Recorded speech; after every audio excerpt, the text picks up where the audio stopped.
Alright, what's going on, guys? Crazyncman here. Quick video. This is the second part of the BB test I just did where I compared 5 Airsoft BBs. And I'm going to have to break it up into segments because the first video is way too long. So we don't want a 30-minute video on 5 different brands of BBs. So anyways, this one here, we cut them open so we could see the inside because, you know, air pockets in them. If you know, the air pocket would have to be exactly in the middle not to affect them, but so random air pockets make them fly off course.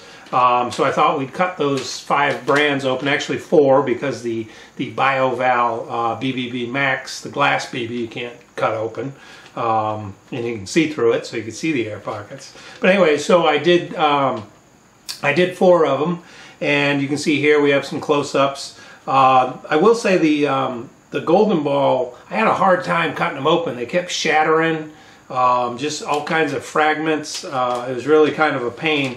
But basically, I just grabbed a small handful, and I tried to do, you know, not sit there and do a bunch of them, obviously. And I didn't cherry pick the ones that had the worst inside. I just did as many in a row as I had to get it cleanly cut down the middle as best I could. It's not the easiest thing to cut BBs in half.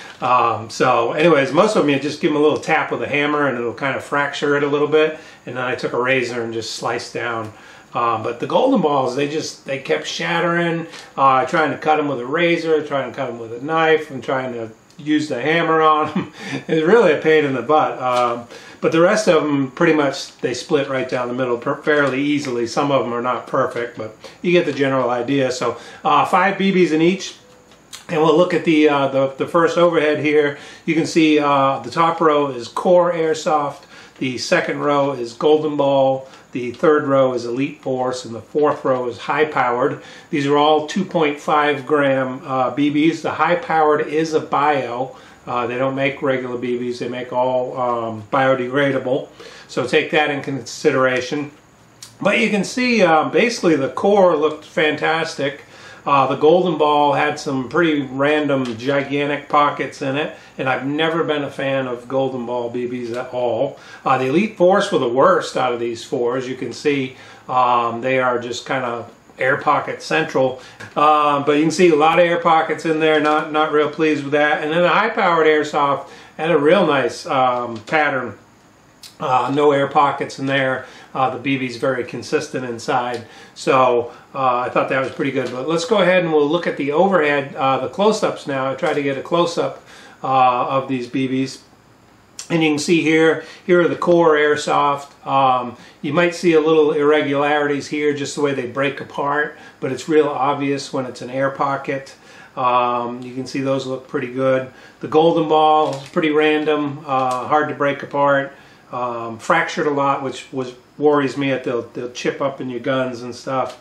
Now we go down the Elite Force row here. You can see these just terrible air pockets inside. Really disappointed with these.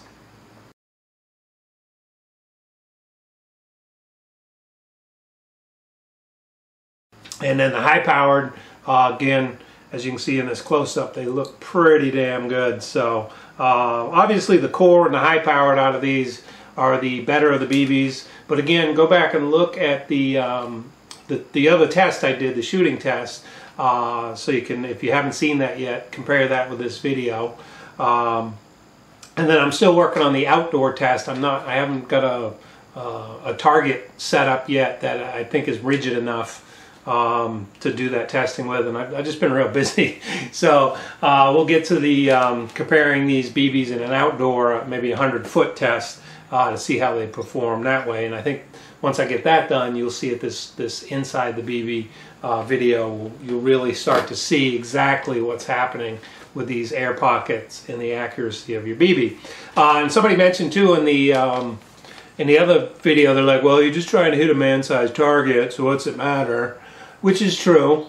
But there are people like, you know, myself, I try to play with a little more accuracy. You know, especially if you're an outdoor player, you know, you don't spray and pray as much as indoors. So some of us do like accuracy. You know, like One of my favorites is if you see somebody that's like trying to hide behind a tree, but they're, you know, some of their gear's sticking out or their ass is sticking out a little bit, and trying to take that nice accurate shot, just hit that spot.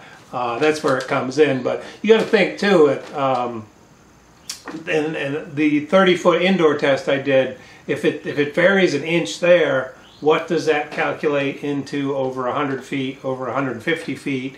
Add some wind. Now that can all of a sudden, that little half inch off target in my test could become, you know, 3-4 feet, whatever, 100 feet away, 200 feet away. So that's the other thing can take into consideration. But anyways, I hope you appreciate this video, and I'll try to get the outdoor shooting test done as quick as I can. And we're pretty caught up at Vision Tactical, so those of you guys want to order some stuff, come on over. We finally got caught up from the big backlog we have. So Vision Tactical is still the only person that makes the sheath for the cold steel training knife that actually works. Worth the crap. I've seen others that are terrible, but ours functions really well. So come over and check it out, visiontactical.com. I appreciate you guys watching, subscribing, and stay tuned for some airsoft gun reviews coming up, some shooting tests, and some whatever else I can dream of to put on this channel. So we'll see you next time.